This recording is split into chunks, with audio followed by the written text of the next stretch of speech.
Bigger display versus metal. Faster processor versus carrier availability. It's a dogfight battle, but it's between two brethren, the HTC Butterfly S and the HTC One. I'm Aaron Baker from PhoneDog.com. Let's put them together and see which one comes out on top. Two hot HTC devices. One is the HTC Butterfly S. This one's available in the States. The HTC One on AT&T, Sprint, T-Mobile, and coming at some point to Verizon Wireless. Current rumors peg it at the end of August, but these are HTC's two flagship phones. Obviously, they're promoting the One brand, and if you know anything about HTC, you know they're kind of integrating the Butterfly brand into the One brand. But that said, right now, they have both brands running simultaneously in select markets across the world. The Butterfly S, if you want it, you can snag it from Negri Electronics online at negrielectronics.com. But let's jump out of all that really quickly and thank my partners at Best Buy Mobile for giving us devices like these two that we give to you for free on PhoneDog.com. When you walk into Best Buy Mobile, you'll walk out working. You can't get this one, but you can get this one, and they'll make sure your email, your web, your contacts are set up so when you walk out the door, you're set up and ready to go, and you can use your one thanks to Best Buy Mobile. So taking a look at both of these devices, very powerful units, HTC's flagships through and through, but very different in a lot of ways. Let's talk about specs. The Butterfly S here is on the left, and it's packing some great specs all around. 1.9 gigahertz quad-core Snapdragon 600 CPU. You've got a 5-inch 1080p HD display, so from a display perspective, this competes pretty heavily with the Samsung Galaxy S4. It's size for size, 5 inches, 1080p. It has the same 4 ultra-pixel camera on the back with 1080p HD video recording capabilities, a huge battery in the back on this device, which is really nice, a 3,200 milliamp hour non-removable battery here. And then you've got, like I said, 5-inch display, HSPA Plus connectivity on this device, Android 4.2 Jelly Bean with HTC Sense version 5, and then other goodies include a 2.1 megapixel front-facing camera, 16 gigabytes of internal storage, but you do have a microSD card slot for expandable storage, which we'll talk about when we do the hardware tour here in just a second. The HTC One, on the other hand, out since February, packing a 1.7 gigahertz quad-core Snapdragon 600 CPU. So clock speed-wise, a little faster over here, but both are Snapdragon 600 CPUs. A 4.7-inch 1080p HD display here, 4 ultra-pixel camera on the back with 1080p HD recording, a 2,300 milliamp hour non-removable battery, Android 4.2 Jelly Bean with HTC Sense version 5, and then you've got HSPA Plus connectivity as well. So different in terms of design, slightly different specifications as well. Display size differences here, and obviously this is available in the States, so you have 4G LTE connectivity on Sprint, T-Mobile, and on AT&T, but the design's different as well. This is exuding this nice metal build quality. This over here is a little bit more of HTC, reminiscent rather, of HTC devices of the past. It's got a little bit more of a plastic look and feel. It reminisces, or is reminiscent of, I should say, the HTC Droid DNA on Verizon and the original HTC Butterfly, which is what the Droid DNA was inspired by. You can see more plastic over here, but both of these have boom sound speakers, and both of these have all the same goodies we'll talk about a little bit later in software. HTC Zoe capabilities, HTC Blink Feed capabilities,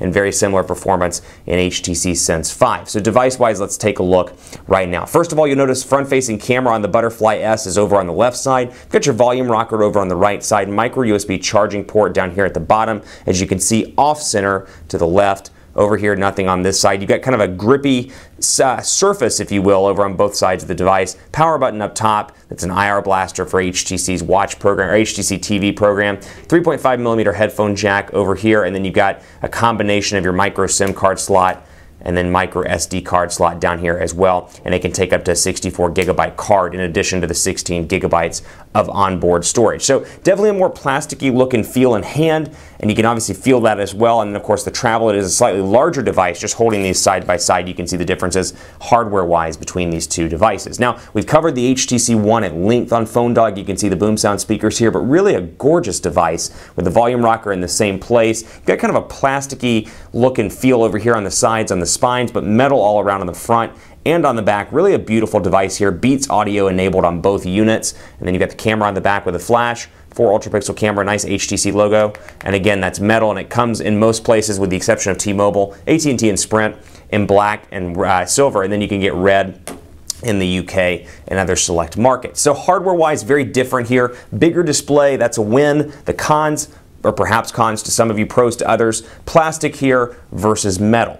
The downside here, metal, which is beautiful, but it does scuff up. and it does dent pretty easily. You've got your 3.5mm headphone jack up top, your micro USB charging port here, centered to the right, and then your power button, which doubles up for HTC's TV application, which you can see on both of these devices. Now, software-wise, both of these are running Android 4.2 Jelly Bean with HTC Sense version 5, and HTC's made significant progress with their Sense operating system, or Sense user interface running atop Android 4.2. You can see HTC Blink feed on both of these devices, and when you load them up out of the box, that's what you're going to see. You're going to see Blink feed on both units, and then you can customize the home screens up to 5 home screens, I should say 4 home screens plus Blink feed to total 5 home screens. And you've got your widgets here as well. No real changes here. They pared back the widgets a little bit from HTC Sense 4 and 4 Plus and all the previous versions of HTC Sense, but you can still see all the same or very similar HTC widgets that you know and love. And obviously, because this is running Android 4.2, you do have the option to do some widgets on the lock screen,